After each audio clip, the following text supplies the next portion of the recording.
Hi everybody, welcome to You Can Do Math. Today we are going to learn all about the arc of a circle.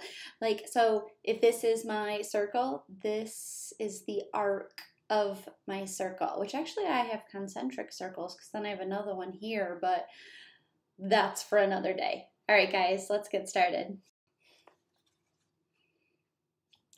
All right, so there is quite a bit to discuss when we're looking at a circle.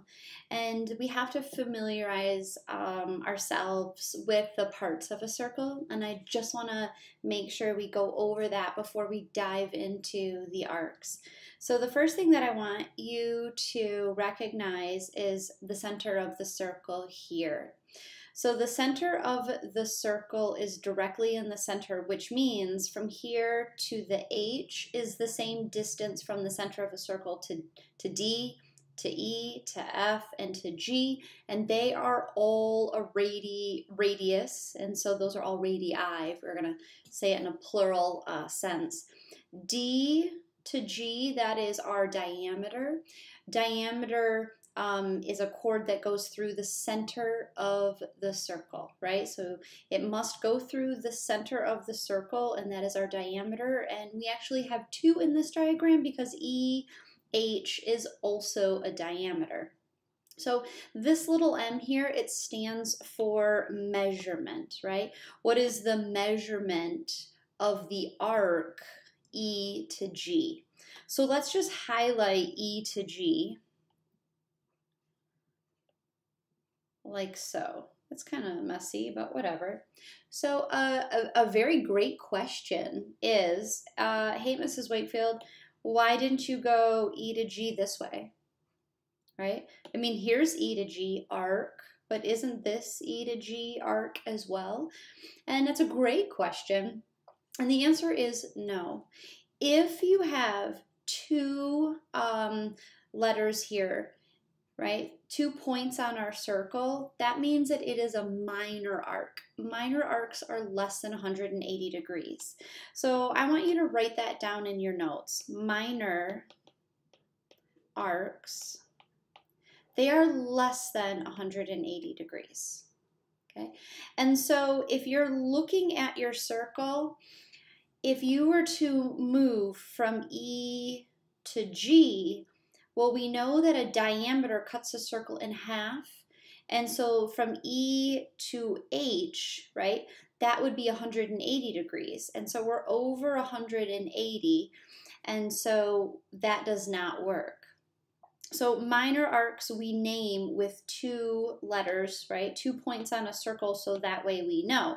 So an example would be EG. Now let's see what a major arc would look like, right? So a major arc is going to be greater than 180 degrees, up to 360.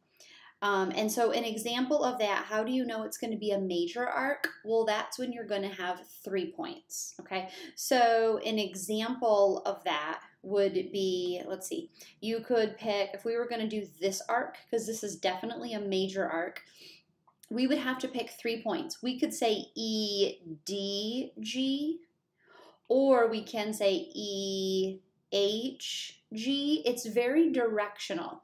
We do not write all 4 points though, okay? Don't do that. Only do 3. And so it's up to you on which 3 that you would like to pick if you are representing a major arc. So that example, we would say it could be EDG or EHG. Those are examples of major arcs, and you know they're greater than 180 because they have those 3 points. So that's why when we were looking at the example problem here, the measurement of EG in degrees, I know this arc EG is this smaller one, not the bigger one, because it only has 2 points. All right, awesome. I would also like you to know that this here, and this here, and this here, and this here, and this here, those are all called central angles. Makes sense, right? Because they're coming from the center of the circle. Now, the central angle, if you follow that radius that forms that central angle and it's to that arc, something beautiful happens. That's also 75 degrees. So the central angle and the intercepted arc are going to be the same. Intercepted because that's where these two radius, right? They come out and they intercept this arc at points E and that F. Likewise, for F and G, we also know that this central angle is 50 degrees.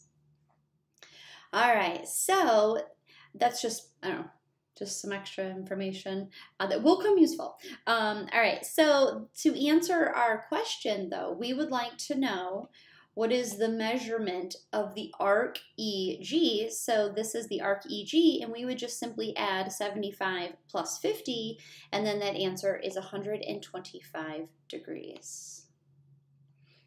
Whew. All right, so let's go ahead and look at example number 2. Now, what are they asking for? They are asking for the measurement of arc XY.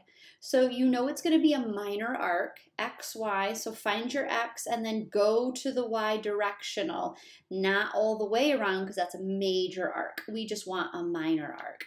And so usually I will highlight that arc, and if we were in class, I would ask you to grab some colored pencils and kind of highlight that as well so it stands out to you. All right, and so I don't have some information. I don't have the central angle, and if I did, that would give me the arc. But I do have a diameter, and I know a diameter is going to give me 180 degrees. Each side is 180. This is 180 and this is 180 to give us a full circle of 360. So when you cut it in half through the center, you know that arc is 180. So in red, I'm going to write 180.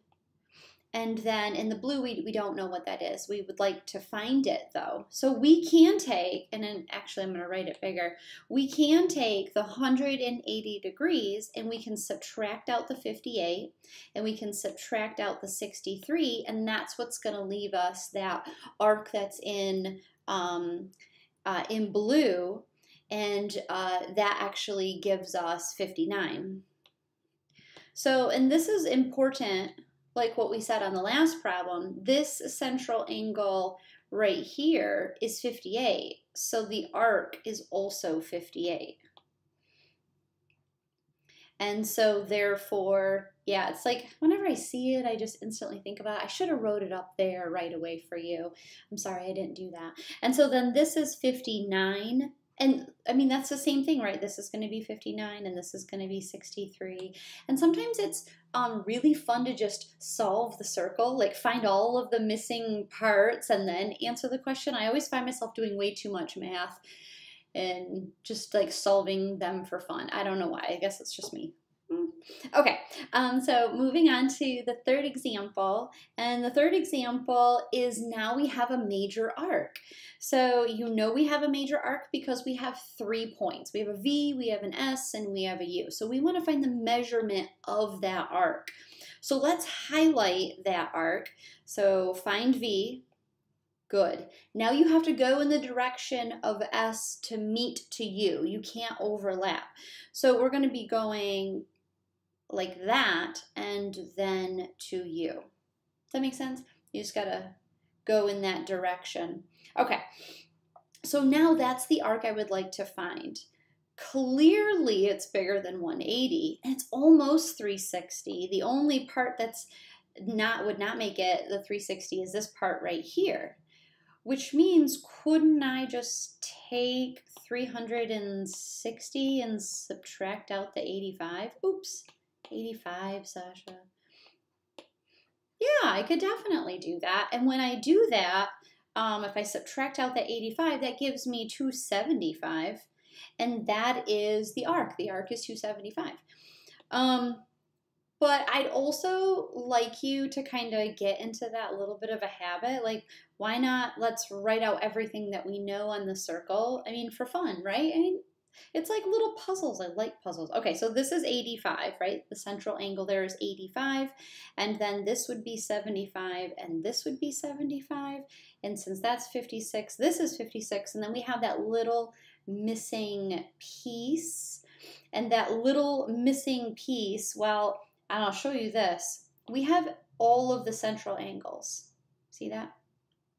So what you could do is you could take 360 and subtract out these 4 angles, and it will give you 69 is right there. Now, we just did extra math for fun. The answer to this question is 275, but why not? Why not write down everything that we know about circles just because fun? Okay, so here is the 4th problem, and if you're feeling really comfortable, I'd love for you to pause this video and just try this out on your own. Maybe you need time to like write it out in your notes and visualize it. Please know that you should be at any point in time stopping the video and then like rewinding me, so that way if it goes at the pace that you would like, you can definitely do that, and that's a great tool for your learning. Okay, so definitely please pause this video, try it on your own.